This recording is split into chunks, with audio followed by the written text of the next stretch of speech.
Hello दोस्तों, मेरा नाम है अखिलेश दुबे। आप सभी का स्वागत है हमारे इस चैनल नॉलेज हंटर पे। फ्रेंड्स, हम लोग ज्योग्राफी पढ़ रहे थे, ज्योग्राफी फॉर यूपीएससी नाम की सीरीज़ में। इसमें हम लोगों ने क्लाइमेटोलॉजी नाम के सेक्शन में, ज्योग्राफी में जो क्लाइमेटोलॉजी नाम का सेक्शन है जिसमें हम लोग क्लाइमेट के बारे में पढ़ रहे थे, उसमें हम लोगों ने पहला चैप्टर शुरू किया था, अर्थ एंड द यूनिवर्स। उसका फर्स्ट पार्ट हम ऑलरेडी डिस्कस कर चुके हैं, जिसमें हमने देखा है कि हमारा सोलर सिस्टम क्या है, गैलेक्सी, नेबुला और जितने भी हमारे प्लैनेट्स हैं उनके बारे में काफ़ी डिटेल में जाकर के डिस्क्रिप्शन हमने पढ़ा हुआ है।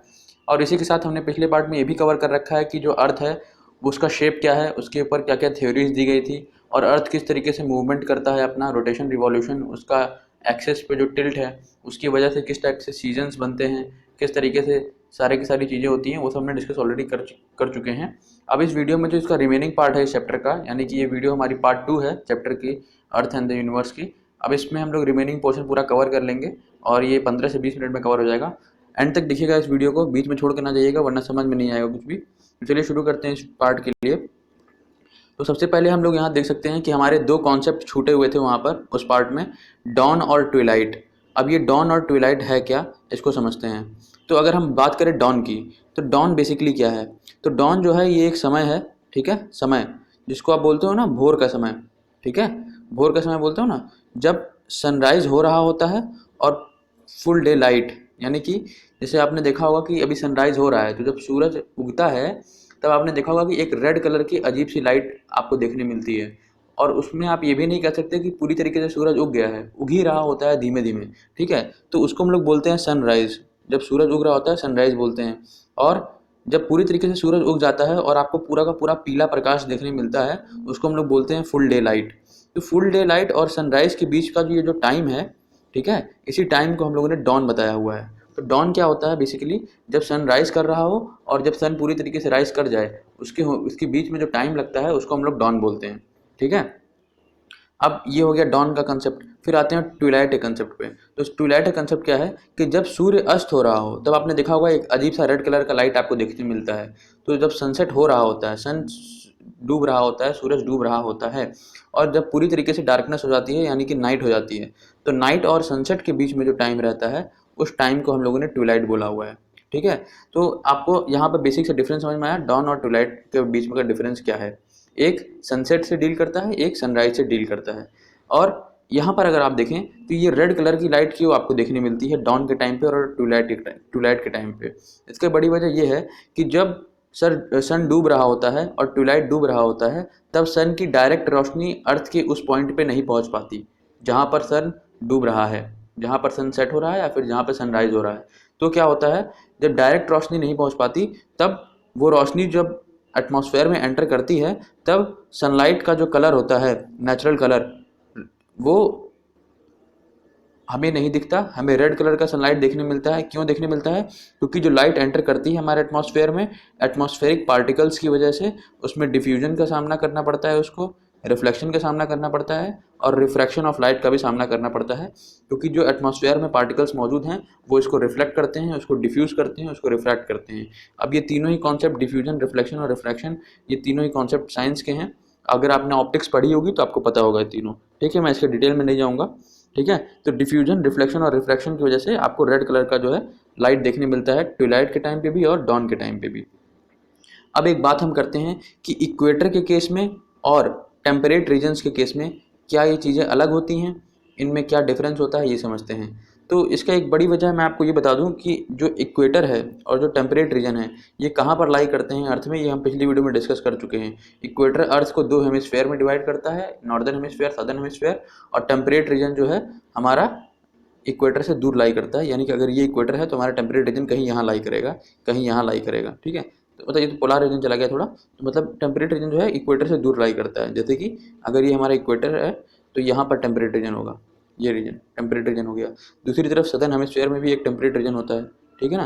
तो यहाँ पर भी ऐसे टेम्परेट रीजन होगा। तो ये टेम्परेट रीजन है जो अलग होता है। तो टेम्परेट रीजन में और इक्वेटर में कैसे डॉन और ट्विलाइट का अलग कॉन्सेप्ट हो जाता है वो समझते हैं, ठीक है। तो पहले देखते हैं कि सनलाइट एंटर कैसे करती है। दो केसेस लेते हैं। पहला केस लेते हैं जब सनलाइट इक्वेटर पे पड़ रही हो, और दूसरा केस लेते हैं जब सनलाइट टेम्परेट रीजन पे पड़ रही हो। तो मान लीजिए कि सन यहाँ पर है, ठीक है, और यहाँ पर भी, इसमें भी यहाँ पर सन है, ठीक है, और यहाँ पर लैंड है, यहाँ पर लैंड है, ये टेम्परेट रीजन का लैंड होगा। इस केस में हम लोग इक्वेटर के लैंड की बात कर रहे हैं, ठीक है। तो जब इक्वेटर पर लाइट पड़ती है तब वो डायरेक्ट पड़ती है ऐसे, ठीक है। तो जो एटमॉस्फेयर होता है जो यहाँ पर मौजूद है एटमॉस्फेयर, ये इसको रिफ्लेक्ट नहीं कर पाता, इसको रिफ्रैक्ट नहीं कर पाता। क्यों नहीं कर पाता? अगर आपने पढ़ा हुआ है ऑप्टिक्स तो आपको पता होगा कि जब लाइट रे परपेंडिकुलर आती है, एकदम एकदम स्ट्रेट आती है, तब उसके अंदर ना ही कोई रिफ्रैक्शन हो पाता है, ना ही कोई रिफ्लेक्शन हो पाता है, ठीक है। तो ये होता है ऐसा कॉन्सेप्ट आपका। तो हमने देखा कि जब लाइट रे सीधी आती है तब इक्वेटर के केस में क्या होता है, कोई रिफ्लेक्शन हमें देखने नहीं मिलता। सन से जो है लाइट रे सीधे लैंड पे पड़ती है और ना ही कोई रिफ्लेक्शन ना ही कोई रिफ्रैक्शन, और इस वजह से हमें इक्वेटर की जगह पर जहाँ इक्वेटर मौजूद है, ठीक है, उस एरिया में आपको देखने मिलेगा कि रेड लाइट आपको बहुत कम देखने मिलती है, डॉन के टाइम पर भी और ट्विलाइट के टाइम पर भी। क्यों? क्योंकि रिफ्लेक्शन और डिफ्यूजन और रिफ्रैक्शन इक्वेटर के केस में पॉसिबल ज़्यादा नहीं हो पाता। क्यों? क्योंकि लाइट रे एकदम सीधी पड़ रही है। दूसरी तरफ टेम्परेट रीजन में लाइट रे ऑब्लिक पड़ती है। ऑब्लिक मतलब कि टेढ़ी पड़ती है। टेढ़ी इन द सेंस कि कभी टेम्परेट रीजन पे सूरज सामने आकर के या फिर एकदम सीधी लाइट तो फेंकता नहीं है। तो जो एटमॉस्फेयर होता है उसके अंदर जो सनलाइट होती है वो ऐसे आती है, ठीक है। और जब एटमॉस्फेयर में एंटर करती है तो वो ऑब्लिक हो जाती है, उसका स्कैटरिंग हो जाता है, ठीक है। वो सीधे सीधे नहीं पहुंच पाती। सीधे पहुंचने का मतलब एकदम परपेंडिकुलर आती है, नहीं आती है परपेंडिकुलर, ठीक है। कैसे आती है? ऑब्लिक आती है, टेढ़ी आती है। और जब टेढ़ी आती है तो एटमॉस्फेयर में इसको टाइम मिलता है कि इसके साथ रिफ्रैक्शन, रिफ्लेक्शन और डिफ्यूजन तीनों हो। और इसकी वजह से जब रिफ्रैक्शन हो जाता है, जब रिफ्लेक्शन हो जाता है लाइट का, तो आपको पता होगा कि जो वाइट लाइट होती है वो अलग अलग जो है कलर्स में स्प्लिट कर जाती है, जिसमें से रेड सबसे ज़्यादा डोमिनेंट होता है क्योंकि उसकी लार्जर वेवलेंथ है। और इसलिए हमारी जो आकाश होता है वो ट्विलाइट के टाइम पर टेम्परेट रीजन्स में और डॉन के टाइम पर भी टेम्परेट रीजन्स में आपको रेड देखने मिलता है ज़्यादा लंबे समय तक। तो कुल मिलाकर के कहने का मतलब ये है कि अगर हम बात करें इक्वेटर की, तो इक्वेटर में जो है ट्विलाइट और डॉन का टाइम ज़्यादा होगा, ठीक है, कंपेरेटिवली टेम्परेट रीजन के। टेम्परेट रीजन में ट्विलाइट और डॉन का टाइम कैसा होगा? कम होगा, ठीक है। तो ये आपको समझ में आया होगा। अब इसी के साथ यही सब था यहाँ पे इक्वेटर में यहाँ लिखी हुई है, इसको आप पढ़ सकते हैं, इसको भी पढ़ सकते हैं, वही मैंने समझा दिया है, ठीक है। अब आगे चलते हैं। तो एक क्वेश्चन है, देखिए, जो आपको थोड़ा सा कॉन्सेप्ट क्लियरेंस के लिए है। जो इक्वेटर होते हैं वहाँ पर जो दिन होते हैं वो नाइट से ज़्यादा लंबे क्यों होते हैं? क्योंकि इसका सीधा सा आंसर ये है, क्योंकि जो इक्वेटर होते हैं उनको डायरेक्ट सनलाइट रिसीव होती है, ठीक है, उनको डायरेक्ट सनलाइट मिलती है, जिसकी वजह से सन से डायरेक्ट सनलाइट मिलने की वजह से वहाँ पर जो दिन का टाइम है वो कंपेरेटिवली ज़्यादा होता है, ठीक है। और वहाँ पर डॉन और ट्विलाइट का टाइम काफ़ी कम होता है, ठीक है, क्योंकि डायरेक्ट सनलाइट पड़ रही है। तो जब इक्वेटर पे सनलाइट डायरेक्ट पड़ेगी तो ऑब्वियस सी बात है कि वहाँ नाइट होने के चांसेस कम से कम रहते हैं, ठीक है, और शॉर्टर नाइट्स होती हैं। इसी के साथ हम बात करते हैं कि आर्कटिक सर्कल जो है, आर्कटिक सर्कल हमने आपको बताया हुआ है कि ये हमारा अर्थ होता है, यहाँ पर नॉर्थ पोल होता है, यहाँ पर साउथ पोल होता है, और ये वाला जो सर्कल है साउथ पोल पे, इसको अंटार्कटिक सर्कल बोलते हैं, अंटार्कटिक। और आर्कटिक सर्कल जो यहाँ बोल रहे हैं वो यहाँ पर नॉर्थ पोल पे मौजूद होता है, और ये दोनों ही जोन बहुत ज़्यादा ठंडे होते हैं, ये हमने पढ़ा हुआ है पिछले पार्ट में। तो इन्होंने बोला है कि जो आर्कटिक सर्कल है वहाँ पर समर ज़्यादा लंबा क्यों होता है? जब गर्मी होती है जब गर्मी होती है तो आर्कटिक सर्कल में सनलाइट पूरा दिन क्यों रहता है? अब आप जनरली देखेंगे तो इनका कहने का मतलब ये है कि ये कहना चाह रहे हैं कि आर्कटिक सर्कल जो हमारे अर्थ के नॉर्थ पोल पे बिल्कुल मौजूद है, इस एरिया में पूरे के पूरे दिन सनलाइट कैसे रहती है, कभी रात क्यों नहीं होती यहाँ पर समर के टाइम पर? समर के टाइम पर कभी भी आर्कटिक सर्कल में रात क्यों नहीं होती? कुल मिला के ये कहना है इनका। इसकी बड़ी वजह मैं आपको बता देता हूँ। ये इसलिए है क्योंकि अर्थ जो है वो अपने एक्सिस पर टिल्टेड है। अब मैं आपको समर का केस भी दिखाता हूँ। समर का केस यहाँ देखिए, ये समर का केस है अर्थ का। समर के केस में क्या हुआ है आप देखिए, यहाँ पे अर्थ कैसी है, टिल्टेड है, ठीक है, और टिल्टेड है, और ये वाला जो पार्ट है आपका, ये आर्कटिक सर्कल वाला जो पार्ट है, इसके ऊपर डायरेक्ट सनलाइट ऐसे पड़ती है, ठीक है। और आप यहाँ देख सकते हैं उजाला है यहाँ पर। उजाला क्यों है यहाँ पर? क्योंकि ये अर्थ टिल्टेड है। अभी ये अर्थ अगर टिल्टेड ना होती और ये अर्थ ऐसे होती तो आपको देखने मिलता कि सिर्फ इस पार्ट में ही सनलाइट पहुँचती और इस पार्ट में सनलाइट नहीं पहुँचती, ठीक है। तो आधा आर्कटिक सर्कल दिन में होता और आधा नहीं होता। लेकिन यहाँ पर कैसी है, अर्थ टिल्टेड है, और अर्थ टिल्टेड है इसलिए पूरा का पूरा जो आर्कटिक सर्कल है उसको हमको डे लाइट देखने मिलती है हमेशा। और इस टाइम पर जो पूरा का पूरा अंटार्कटिक सर्कल होता है यहाँ पर हमेशा 6 महीने जो है नाइट रहती है। ये हम पिछले पार्ट में पढ़ चुके हैं, ठीक है। तो आर्कटिक सर्कल पे क्या है, 6 महीने दिन और यहाँ पर 6 महीने नाइट अंटार्कटिक सर्कल में, ठीक है। और इसकी वजह से ये आर्कटिक सर्कल में पूरा का पूरा दिन जो है लाइट रहती है, सनलाइट रहती है समर के टाइम पर, ठीक है। तो ये चीज़ हमने देख रखा है, यही सब चीज़ें इसमें समझाई भी हुई है मैंने, अगर आप चाहें तो पढ़ सकते हैं यहाँ पर, ठीक है। अब चलते हैं, अगला एक क्वेश्चन लेते हैं प्रीलिम्स के लिए। प्रीलिम्स पॉइंट ऑफ व्यू जो इम्पोर्टेंट है वो है कि जो हमारा अर्थ है, अर्थ में जो हम देखते हैं कि डे टाइम में और नाइट टाइम में लेंथ में वेरिएशन होता है, कि कभी कभी होता है कि रातें लंबी हो गई जाड़े के टाइम पे और गर्मी के टाइम पे दिन लंबे हो जाते हैं, ऐसा क्यों होता है, और सीज़न क्यों बदलते रहते हैं। तो सबसे पहला कारण सीज़न क्यों बदलते हैं, तो वो बदलते हैं रिवॉल्यूशन की वजह से। ठीक है, तो कोई ऑप्शन ऐसा पकड़िए जहाँ पे लिखा हो कि अर्थ का रिवॉल्यूशन हो, तो अर्थ का रिवॉल्यूशन यहाँ लिखा हुआ है, अर्थ का रिवॉल्यूशन यहाँ लिखा हुआ है, इन दोनों में अर्थ की रिवॉल्यूशन की बात नहीं की गई है, तो ये तो ऑप्शन कट हो गए। ठीक है, फिर ये बात करते हैं सीज़न किसकी वजह से चेंज होता है, रिवॉल्यूशन की वजह से, ये हम पढ़ चुके हैं। ठीक है, तो रिवॉल्यूशन तो ज़रूरी है। इसके साथ जो डे और नाइट टाइम में जो लेंथ का वेरिएशन है वो किसकी वजह से आता है, वो आता है क्योंकि अर्थ जो है वो टिल्टेड एक्सिस पे रिवॉल्व करती है। अगर अर्थ टिल्टेड एक्सिस पे रिवॉल्व ना करे तो आप देखेंगे कि आर्कटिक रीजन्स में, अभी हम पढ़ के आए हैं पिछली स्लाइड में, कि आर्कटिक रीजन्स में पूरे के पूरे टाइम दिन क्यों रहता है, समर के टाइम पे कभी रात क्यों नहीं होती वहाँ पे, क्यों, क्योंकि अर्थ टिल्टेड है। उसी तरीके से अगर अर्थ टिल्टेड ना होती तो आधे आर्कटिक सर्कल में दिन होता, आधे आर्कटिक सर्कल में रात होता। ठीक है, तो वो चीज़ होती रहती है। लेकिन यहाँ पर क्या केस है कि अर्थ टिल्टेड है, जिसकी वजह से आर्कटिक रीजन में हमेशा गर्मी के टाइम पर दिन रहता ही रहता है। ठीक है, तो टिल्टेड एक्सिस पर है जिसकी वजह से डे एंड नाइट टाइम में वेरिएशन देखने मिलता है, और रिवॉल्यूशन की वजह से हमको सीजन टू सीजन चेंज में देखने मिलता है। ठीक है, तो यही है कि revolution plus rotation on a tilted axis gives variation in seasons and variation in day and night time, और ये आप याद कर लीजिए बिल्कुल। ठीक है, फिर आगे चलते हैं लैटिट्यूड और लॉन्गिट्यूड के कॉन्सेप्ट पे। तो लैटिट्यूड क्या होते हैं मैं आपको बताता हूँ। लैटिट्यूड इमेजिनरी लाइन है जो कि हम ह्यूमंस ने ड्रॉ की हुई है अर्थ के ऊपर, ये अर्थ पे ट्रूली एग्जिस्ट नहीं करती।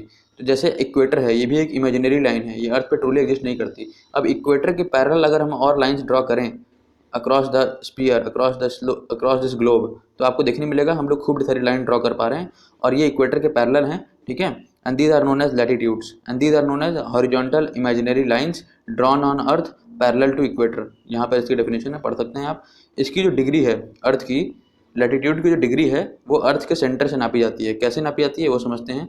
अब लैटिट्यूड कैसे नापते हैं अर्थ का वो देखिए यहाँ पर। यहाँ आप देखिए अर्थ का सेंटर है। ठीक है, अर्थ के सेंटर से हम लोग क्या करते हैं, अर्थ का सेंटर कहाँ पर होगा, जहाँ पर इक्वेटर का प्लेन होगा। इक्वेटर का प्लेन समझ पा रहे हैं ना, हम इक्वेटर इस एरिया में लाई कर रहा है। ठीक है, अब अर्थ के इक्वेटर से आप 30 डिग्री ऊपर गए ऐसे, ये कितना डिग्री हो गया, ये 30 डिग्री हो गया। तो आप जैसे ही 30 डिग्री ऊपर गए अर्थ के इक्वेटर से, आपने देखा कि ये जो पॉइंट आ रहा है जहाँ पर 30 डिग्री पहुँच गया अर्थ का इक्वेटर। ठीक है, ये 30 डिग्री, और इधर भी ऐसे ही 30 डिग्री लोगे आप ऊंचाई में, तो ये 30 डिग्री जो है आप पूरे के पूरे अर्थ पे ऐसे ड्रॉ कर पाओगे इस पॉइंट ऑफ टाइम पे।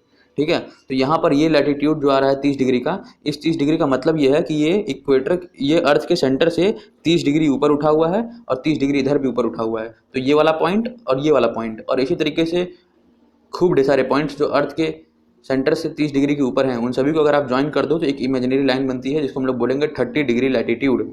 ठीक है, तो ये एक लैटिट्यूड हो गया, इसी को लैटिट्यूड हम लोग बोलते हैं। तो ये समझ लिया हमने किस तरीके से लैटिट्यूड नापा जाता है।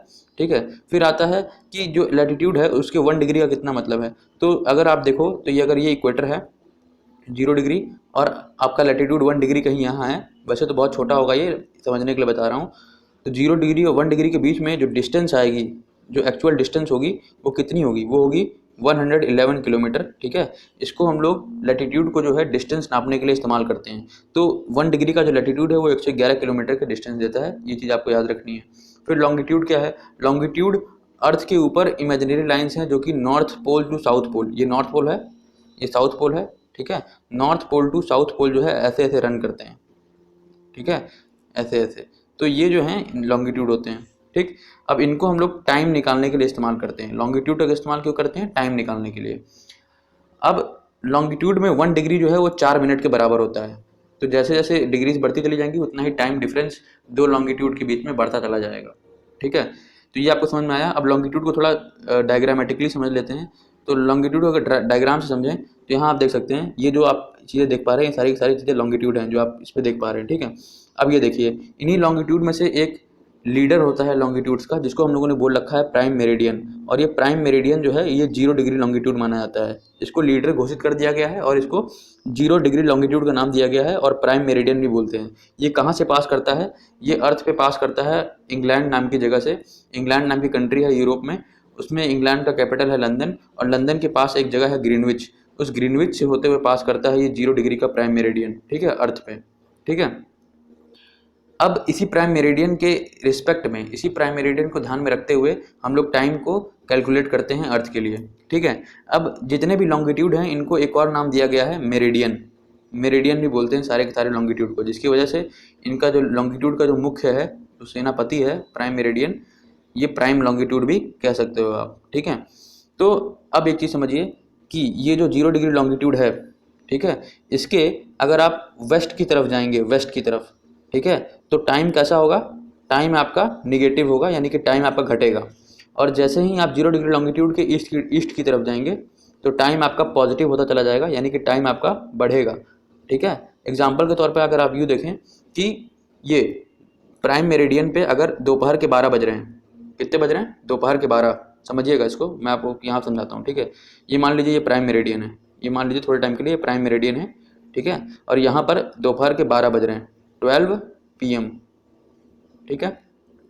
अब इस प्राइम मेरिडियन से आप 5 डिग्री लॉन्गिट्यूड इधर चले आए, ठीक है, इस पॉइंट पर। अब ये जो लॉन्गिट्यूड आपको देखने मिल रहा है ये 5 डिग्री का है, 5 डिग्री लॉन्गिट्यूड।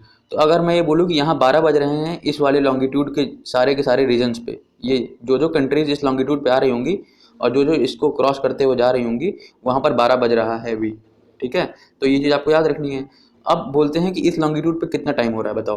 तो ये जो 5 डिग्री का डिफरेंस आया है, अभी हमने पीछे पढ़ा कि लॉन्गिट्यूड के 1 डिग्री में 4 मिनट होते हैं, ठीक है। तो अगर 4 मिनट होते हैं 1 डिग्री में, तो 5 डिग्री में कितने मिनट हो गए, तो ऑटोमेटिकली इसके बीच के कितने मिनट हो गए, 20 मिनट्स, ठीक है। कितने मिनट हो गए, 20 मिनट्स, ठीक है ना। ये चीज़ आपको याद रखनी थी। और 20 मिनट का डिफरेंस आ रहा है इन दोनों लॉन्गिट्यूड के बीच में। तो आपको ये बताना है कि इस 5 डिग्री लॉन्गिट्यूड पे कितना टाइम हो रहा है। तो यहाँ पर हो रहा है 12:20।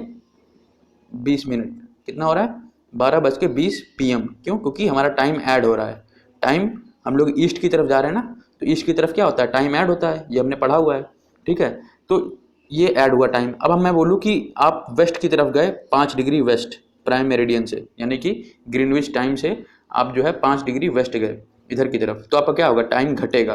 तो यहाँ पर आपके 20 मिनट घट जाएंगे 5 डिग्री वेस्ट की तरफ जाने पे। तो 20 मिनट घटेंगे, तो यहाँ कितना टाइम हो जाएगा इस लॉन्गिट्यूड पे, इस लॉन्गिट्यूड पे आपका टाइम हो जाएगा 11:20 घटाइए 40 AM। यहाँ पर AM होगा, और आप वेस्ट की तरफ गए ग्रीनविच टाइम के, तो वहाँ PM हो रहा है, ठीक है। तो आपको ये समझना है, तो 11:40 AM हो रहा है। तो इस तरीके से आप टाइम कैलकुलेट कर सकते हैं लॉन्गिट्यूड के नॉलेज से, ठीक है। अब दो लॉन्गिट्यूड के बीच का जो रीजन होता है उसको हम लोग गौर बोलते हैं। क्या बोलते हैं, गौर। एग्जाम्पल के तौर पर ये देखिए, ये एक लॉन्गिट्यूड है और ये एक लॉन्गिट्यूड है, इनका बीच का ये जो रीजन है इसी को हम लोग जो बोलते हैं गौर बोलते हैं, ठीक है। इसके बाद इंडिया का अगर हम बात करें, प्राइम मेरिडियन, सॉरी, इंडिया का जो हमारा टाइम है वो कैसे नापा जाता है, ठीक है। तो इंडिया का जो टाइम है वो इस तरीके से नापा जाता है कि इंडिया के लिए एक स्टैंडर्ड मेरिडियन बना दिया गया है। अब स्टैंडर्ड मेरिडियन क्या होता है वो हम आगे पढ़ेंगे, और उसके बाद ही देखेंगे कि इंडिया के लिए कैसे नापते हैं हम टाइम, ठीक है। तो अभी फिलहाल के लिए समझिए कि लॉन्गिट्यूड क्या है और क्या प्राइम मेरिडियन है। प्राइम मेरिडियन के हिसाब से ही हम लोग पता करते हैं कि अलग अलग कंट्रीज़ पे अलग अलग लॉन्गिट्यूड पे कितना टाइम हो रहा है, ठीक है। तो ये कुछ फैक्ट्स है इसको लेकर के, तो आपको याद रखना है। और ये लॉन्गिट्यूड में 1 डिग्री 4 मिनट के बराबर है, आपको ये भी चीज़ याद रखनी है। कैसे है, क्योंकि ये जो अर्थ है ये 24 घंटे में 360 डिग्री कवर करती है। वैसे कर करके लॉन्गिट्यूड कितने डिग्री का होगा सर, 360 डिग्री का हो जाएगा, ठीक है। तो 360 डिग्री कितने मिनट घंटे में कवर हो रहे हैं, 24 घंटे में। तो 1 घंटे में कितना डिग्री कवर होगा, 15 डिग्री, ठीक है। 1 घंटे में 15 डिग्री कवर होगा। और अगर हम बात करें एक डिग्री की, तो 1 डिग्री जो है हमारा 4 मिनट में कवर हो जाएगा। आप इसको यूनिटरी मेथड से डिवाइड कर करके पता कर सकते हैं। यहाँ देखिए 360 को 24 से डिवाइड करिए तो आपको 15 डिग्री मिलेगा। तो यही 15 डिग्री 1 घंटे में, ठीक है, यूनिटरी मेथड लगा। फिर अगर आपको चाहिए कि 1 डिग्री में कितना आएगा, तो 1 घंटे को जो है 15 से डिवाइड कर दीजिए। तो 1 घंटे में आपके 60 मिनट होते हैं, 60/15 यानी कि 4 मिनट। तो 1 डिग्री में 4 मिनट का डिफरेंस आ जाता है लॉन्गिट्यूड के केस में, ठीक है। तो ये हो जाता है इसमें। फिर हम बात करते हैं आगे स्टैंडर्ड टाइम क्या है। तो स्टैंडर्ड टाइम वो टाइम होता है जो हम एक मेरिडियन से नापते हैं, एक लॉन्गिट्यूड से नापते हैं, जो कि कंट्रीज से, जितने भी कंट्रीज़ हैं अपने अपने, सबके हर एक कंट्री के पास अपना अपना एक स्टैंडर्ड मेरिडियन बेसिकली है, जो कि उस कंट्री के सेंट्रल पार्ट से होकर गुजरता है, ताकि उस कंट्री के लिए वो इकलौता टाइम माना जा सके।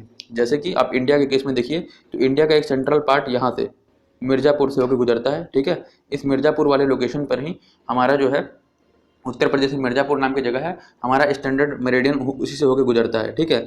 क्यों? क्योंकि इसके आप इधर चले जाएँ या इसके आप इधर चले जाएँ, दोनों तरफ रफली जो आपका टाइम गैप है वो सेम ही रहेगा। मतलब अगर आप मान लीजिए यहाँ रख देते स्टैंडर्ड मेरिडियन, तो इधर का टाइम तो चलिए थोड़ा बहुत सही होता, लेकिन इसके बीच का टाइम का गैप और इसके बीच का टाइम का गैप बढ़ जाता। इसलिए क्या किया गया है कि एकदम से बीच वाला पार्ट चुना गया है, ताकि इधर भी ज़्यादा टाइम गैप ना रहे, इधर भी ज़्यादा टाइम गैप ना रहे, और इस वाले लॉन्गिट्यूड पर जो भी टाइम चलेगा वो पूरे इंडिया में एक्सेप्टेबल होगा, ठीक है। ये चीज़ यहाँ पर मानी गई है, इसी को स्टैंडर्ड मेरिडियन बोलते हैं कि पूरे पूरे कंट्री में वो टाइम एक्सेप्टेबल रहता है, ठीक है। इंडिया के लिए वो ग्रीनविच मीन टाइम से 82.3 डिग्री ईस्ट है। ग्रीनविच मीन टाइम मतलब जो लंदन में है, ठीक है। तो यहाँ पर आप समझिए कि अगर ये चीज़ जीएमटी है, ये ग्रीनविच मीन टाइम है, ये लंदन से होकर गुजर रहा है, तो इंडिया कहीं यहाँ होगा, ठीक है। तो इंडिया जो है ग्रीनविच मीन टाइम के ईस्ट में लाई करता है, ठीक है। तो क्या है कि 82.3 डिग्री ईस्ट में लाई करता है, तो 82.3 को अगर आप कन्वर्ट करोगे तो ये आएगा 5 घंटा 30 मिनट प्लस में, यानी कि 5.5 घंटा, यानी कि 5 घंटा 30 मिनट जो है हम लोग आगे चलते हैं ग्रीनविच टाइम से। इसका मतलब क्या है कि अगर ग्रीनविच टाइम 12 बज के दोपहर हो रहा है, यानी कि 12 PM हो रहा है ग्रीनविच टाइम पे, लंदन में 12 बजे हुए हैं दोपहर के, तो भारत में कितने बजे होंगे? 5 घंटा बढ़ाइए, कितना हो गया? 5 बज गए हैं शाम के भारत में, और आधा घंटा और बढ़ाइए, ठीक है, तो कितना हो गया? तो वो हो गया आपका 5:30 बज रहे हैं शाम के भारत में। ये चीज़ हम लोग यहाँ फैक्ट्स में देख लेते हैं, यहाँ आप फैक्ट्स में देख सकते हैं, हमने फैक्ट में लिखा था समझने के लिए कि India is at 82.5 degree east from prime meridian, यानी कि ग्रीनविच मीन टाइम, ठीक है। और इस वजह से अगर आप 82.5 डिग्री को आप 4 से मल्टीप्लाई करोगे 4 मिनट से, तो आपको ये लगभग 330 मिनट मिलेगा, और अगर आप इसको कन्वर्ट करोगे आवर्स में तो ये 5 घंटा और 30 मिनट आगे है ग्रीनविच मीन टाइम से, ठीक है। तो हम लोग इस तरीके से आगे चलते हैं, तो आप इस तरीके से इंडिया का निकाल सकते हो अगर आपको प्राइम मेरिडियन का टाइम पता है तो, ठीक है ना। तो ये लॉन्गिट्यूड और लैटिट्यूड का कॉन्सेप्ट था। अब पूरा का पूरा वर्ल्ड जो है वो 24 टाइम जोन में बटा हुआ है। हमने अभी पढ़ा था ना कि जो अर्थ है वो 360 डिग्री 24 घंटे में कवर करता है, तो 1 डिग्री वो कितने, मतलब 15 डिग्री वो 1 घंटे में कवर करता है अर्थ जो है हमारा, ठीक है। तो हमने क्या कर रखा है कि अर्थ को 24 टाइम जोन में बांट रखा है, 24 टाइम जोन में बांट रखा है, और हर एक टाइम जोन जो है वो 1 घंटे से डिफर करता है या फिर 15 डिग्री से डिफर करता है। कैसे? यहाँ देखिए, आप यहाँ देख सकते हैं कि जितने भी, ये देखिए ये अलग अलग टाइम जोन्स हैं, ये नंबर दे रखे हैं ना, ठीक है। ये 0 जो है, ये 0 का मतलब है ग्रीनविच टाइम, ठीक है। तो ग्रीनविच टाइम के इधर भी 12 टाइम जोन, इधर भी 12 टाइम जोन, तो ये हो गए कुल मिलाकर के 24 टाइम जोन, ठीक है। तो हर एक टाइम जोन 1 घंटे से डिफर करता है, यानी कि अगर आप इधर बात करें, ये ग्रीनविच वाला टाइम और ये 1 डिग्री वाला प्लस 1 डिग्री टाइम, तो इनके बीच में कितना डिफरेंस आ गया? इनके बीच में डिफरेंस आ गया आपका 15 डिग्री का, 15 डिग्री लॉन्गिट्यूड का डिफरेंस आ गया, और टाइम के हिसाब से देखें तो 1 घंटे का डिफरेंस आ गया, ठीक है। इसी तरीके से अलग अलग खूब सारे टाइम जोन्स बांटे गए हैं, इधर भी इस साइड भी, ठीक है। This is known as time zone, ठीक है, जिसको हम लोगों ने लॉन्गिट्यूड के बेसिस से बांट रखा है। अब कुछ लार्ज कंट्रीज है जैसे कि यूएसए हो गया, कनाडा हो गया, यूएसएसआर हो गया यानी कि रशिया, इन लोग को अलग अलग टाइम जोन एक ही कंट्री में अडॉप्ट करने पड़े, जबकि जो छोटी कंट्रीज हैं जैसे कि इंडिया और बाकी जो छोटे छोटे नेशंस हैं उनके लिए एक ही टाइम जोन काफ़ी था, ठीक है, जिस पे वो रिलाई कर सकते थे। लेकिन यूएसए, कनाडा और यूएसएसआर को, रशिया ऐसे कंट्रीज़ को अलग अलग टाइम जोन पे रिलाई करना पड़ता है। क्यों रिलाई करना पड़ता है? क्योंकि इनकी कंट्री का साइज इतना बड़ा है। आप यहाँ देख सकते हैं कि ये कनाडा है, ठीक है, ये यूएसए है, ये यूएसए था इधर, ठीक है। और इसी के साथ आप अगर रशिया को देखोगे तो रशिया इधर, इतना बड़ा रशिया, इतना बड़ा रशिया, समझ सकते हो। तो यहाँ पर जो है आपके साथ दिक्कतें हो जाती हैं। तो यहाँ क्या हुआ कि जैसे आप अगर यूएसए को देखोगे तो ये, अगर ये यूएसए है आपका, ठीक है, तो यूएसए में कितने टाइम जोन आ रहे हैं? 1 2 3 4 5, ठीक है। तो 5 टाइम जोन तो अकेले यूएसए में हो गए, 6 टाइम जोन कनाडा में है, ठीक है। और यूएसएसआर में तो खूब सारे कनाडा वो हो गए आपके, क्या कहते हैं, टाइम जोन, क्योंकि यूएसएसआर तो यहाँ से शुरू होकर के यहाँ तक आ जाता है। तो कितने टाइम जोन हो गए आप गिनते रह चले जाइए, ठीक है। तो आपको कमेंट बॉक्स में बताइएगा कि यूएसए, यूएसएसआर और कनाडा के कितने टाइम जोन्स हैं, ठीक है, पता करके बताइएगा। उसके बाद अगर आप देखें तो पैसिफिक कोस्ट और अटलांटिक कोस्ट जो है, ये दोनों समुद्र के जो कोस्ट हैं, इनके बीच में 5 घंटे का टाइम डिफरेंस आपको देखने मिलेगा। कैसे? यहाँ मैं दिखाता हूँ आपको। यहाँ पर आपका पैसिफिक ओशन है, यानी कि ये पैसिफिक कोस्ट हो गया आपका, ठीक है। यहाँ पर आपका अटलांटिक ओशन है, यानी कि अटलांटिक कोस्ट हो गया आपका। इनके बीच के आप टाइम जोन्स गिनिए तो आपको पता लगेगा कि यहाँ पर इनके बीच में 5 टाइम जोन आ रहे हैं, और हर एक टाइम जोन में 1 घंटे का डिफरेंस होता है। तो कितना घंटे का डिफरेंस आ गया अटलांटिक कोस्ट और पैसिफिक कोस्ट में? 5 घंटे का डिफरेंस आ गया, ठीक है। तो ये चीज़ आपको थोड़ा सा पता होना चाहिए ऐसे ही नॉलेज के लिए। टाइम जोन हो गया, टाइम जोन को हमने पढ़ लिया। अब इसके बाद पढ़ते हैं इंटरनेशनल डेडलाइन। तो इंटरनेशनल डेडलाइन क्या है वो समझते हैं। तो इंटरनेशनल डेडलाइन क्या है, इसको इस तरीके से समझिए कि अगर ये अर्थ पे 0 डिग्री लॉन्गिट्यूड है तो 0 डिग्री लॉन्गिट्यूड के बिल्कुल रिवर्स में पीछे साइड वाले अर्थ में 180 डिग्री लॉन्गिट्यूड भी चल रहा होगा, क्योंकि ये 0 डिग्री है तो 0 के बाद 1, 1 के बाद 2, 2 के बाद 3, ऐसे कर करके जब अर्थ में आगे बढ़ते चले जाओगे तो एक 0 के एकदम विपरीत में 180 डिग्री अर्थ के पीछे आपको देखने मिलेगा, और वो जो 180 डिग्री मेरिडियन होगा उसी को हम लोग इंटरनेशनल डेडलाइन बोलते हैं। ये नाम है 180 डिग्री मेरिडियन का, ठीक है। और ये ऐसा मेरिडियन है जिसके दोनों तरफ अलग अलग डेट चलती है, मतलब कि अगर एक तरफ 23 तारीख है तो दूसरी तरफ 24 तारीख चल रहा होगा, ठीक है, क्योंकि ये 180 डिग्री मेरिडियन पे आ गया ना। और 180 का कितना मतलब होता है, 180 का मतलब होता है सीधे सीधे 12 घंटे का डिफरेंस, 0 डिग्री से सीधे सीधे 12 घंटे का डिफरेंस, और 12 घंटे का डिफरेंस एक तरफ और 12 घंटे का डिफरेंस एक तरफ, तो यानी कि 24 घंटे का डिफरेंस हो जाता है इंटरनेशनल डेडलाइन, यानी कि 180 डिग्री मेरिडियन के दोनों पॉइंट पर। अब इसको एक डायग्राम से समझते हैं। तो यहाँ देखिए ये है इंटरनेशनल डेडलाइन जो ऐसे करके बनाई गई है आपकी, थोड़ी सी ये टेढ़ा मेढ़ा भी बनाया गया है, इसका बड़ा वजह बताऊंगा मैं आपको। तो ये जो इंटरनेशनल डेडलाइन है इसके अगर आप इस पॉइंट पर हैं, पॉइंट ए पर हैं, ठीक है, और पॉइंट बी पर हैं, ठीक है, तो पॉइंट ए पर पूरा का पूरा अलग तारीख चल रही होगी और पॉइंट बी पर पूरा का पूरा अलग तारीख चल रही होगी। क्यों? क्योंकि जो 0 डिग्री मेरिडियन था जो कि 180 डिग्री के बिल्कुल विपरीत था, वहाँ से जब आप होके आए हो तो यहाँ पर आपने 12 घंटे का सफ़र तय कर रखा है और इधर से 12 घंटे का सफ़र तय कर रखा है, यानी कि 12 घंटे का डिफरेंस था। तो दोनों को ही मिला दो आप तो कितने घंटे का डिफरेंस हो गया, 24 घंटे का डिफरेंस, यानी कि यहाँ पर जो टाइम चल रहा होगा इस पॉइंट पर इंटरनेशनल डेडलाइन के इस वाले पॉइंट पर बिल्कुल चिपक के, और इधर जो टाइम चल रहा होगा इनके बीच में एग्जैक्ट 1 डे का डिफरेंस होगा। आप थोड़ा इसको विजुलाइज करके देखिए, थोड़ा समझिए, आपको समझ में आएगा ये। अब आप देख सकते हैं कि इंटरनेशनल डेडलाइन बीच में ऐसे कटेड किया हुआ है। कटेड इसलिए है क्योंकि अगर एकदम स्ट्रिक्टली बना दिया गया होता है ऐसे ऐसे देखिए तो क्या होता, तो ये होता कि यहाँ पर जो रशिया है इतना बड़ा, ठीक है, इसी रशिया के पार्ट में ही 2 अलग अलग दिन चलते, मतलब कि रशिया में यहाँ पर 23 तारीख चल रही है और इस छोटे से पार्ट में 24 तारीख चल रही है, तो ये तो गलत हो जाता है और गड़बड़ हो जाता है पूरे रशिया के लिए। इसलिए इंटरनेशनल डेडलाइन को ऐसे थोड़ा सा काट के रखा गया है ताकि कंफ्यूजन अवॉइड किया जा सके, ठीक है। और इसी तरीके से अगर एकदम स्ट्रिक्टली काट दिया गया होता तो यहाँ पर ये छोटे छोटे आइलैंड हैं, इनके बीच में एक ही आइलैंड में अलग अलग टाइम जोन चलते हैं, ठीक है। तो कन्फ्यूजन को अवॉइड करने के लिए यहाँ पर जो आइलैंड ग्रुप था, क्योंकि कभी कभी ऐसा हो जा रहा था कि एक ही आइलैंड में, जैसे ये आइलैंड है और इंटरनेशनल डेडलाइन इससे पास कर गया तो इधर अलग तारीख चल रही है और इधर अलग तारीख चल रही है। तो ऐसे कन्फ्यूजन को अवॉइड करने के लिए इंटरनेशनल डेडलाइन को थोड़ा अपनी तरफ से इमेजिनरी तौर पर अलग अलग हिस्सों से काट के बनाया गया है ताकि एक ही आइलैंड के बीच में 2 टाइम जोन ना चलें या फिर 2 दिन ना चले। तो इसको कन्फ्यूजन को अवॉइड करने के लिए चीज़ें की गई हैं, वरना बेसिकली देखा जाए तो 180 डिग्री मेरिडियन तो ऐसे सीधा कटता है, ठीक है। तो ये चीज़ आपको समझ में आ गई होगी अब, और यही सब चीज़ें मैंने लिखी भी हुई हैं, सारी समझा दी हैं, आप देख के पढ़ सकते हैं। 180 डिग्री मेरिडियन को इंटरनेशनल डेडलाइन बोलते हैं। Total difference of 24 hour on the 2 sides of 180 degree meridian, ठीक है। और ये इंटरनेशनल डेडलाइन जो है वो कर्व कर रहा था, क्यों कर रहा था, क्योंकि कुछ आइलैंड ग्रुप्स के बीच में कन्फ्यूजन ना हो जाए, ठीक है, उसको प्रिवेंट करने के लिए अलग अलग तरीके से अलग अलग डिजाइन से ऐसे कट कटा करके ये इंटरनेशनल डेडलाइन आया था। तो इतना ही था इस वीडियो में फ्रेंड्स। अगर आपको वीडियो अच्छी लगी हो तो लाइक करें और सब्सक्राइब करें हमारे चैनल को। मिलते हैं अगली वीडियो में अगले चैप्टर के साथ। तो बेस्ट ऑफ लक फ्रेंड्स, पढ़ाई करते रहिएगा, सारी चीज़ें रिवाइज करते रहिएगा। जो चीज़ें पढ़ाई जा रही हैं इसके बाहर कुछ आएगा नहीं और हम पूरा कवर कर लेंगे, टेंशन ना करिए इसकी आप लोग, ठीक है। चलिए, बेस्ट ऑफ लक।